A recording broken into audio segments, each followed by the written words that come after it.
vote DNA and stop the murder rate. That's the message the Democratic National Alliance brought downtown as they marched from Arawak Key to Rawson Square.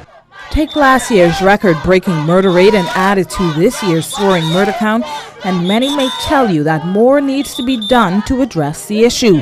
Among them are members of the Democratic National Alliance, whose leader, Branville McCartney, this morning led supporters on a march against crime into downtown Nassau this morning, crying shame on both the FNM and PLP governments. Mr. McCartney said it's clear both parties don't have the answer to crime. Well, they've failed, and they've failed miserably. They failed to take crime seriously, and they ought not to be given another chance.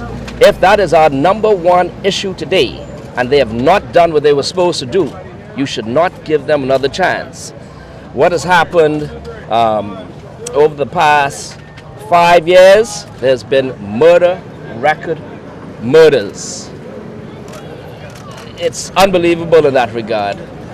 It is something that should not happen in a country of this size, should not happen in a country where we are God-fearing and loving people.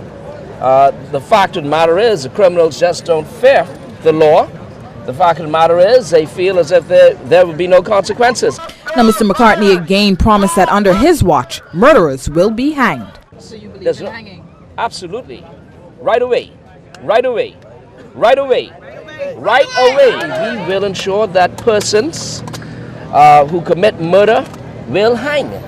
We're not going to talk it, we're going to make sure it happens. The fact of the matter is, the two other leaders in those other parties don't believe in it. And then there's Marco's Law. We will create a sexual offense register. It will be graded.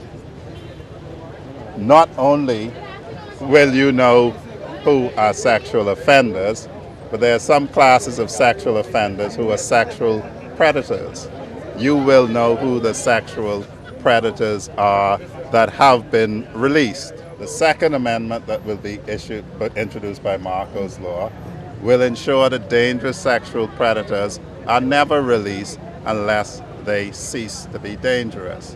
We intend to introduce the penalty of imprisonment in the public interest. No stranger to marches against crime, the DNA's candidate for Baines and Grantstown, Rodney Munker, says enough is enough. The record shows that under the joint leadership of Ingram and Christie from 2002 to 2012, 10 long years of fear, death and blood, not one man, not one mean and wicked murderer has been hanged as prescribed by law.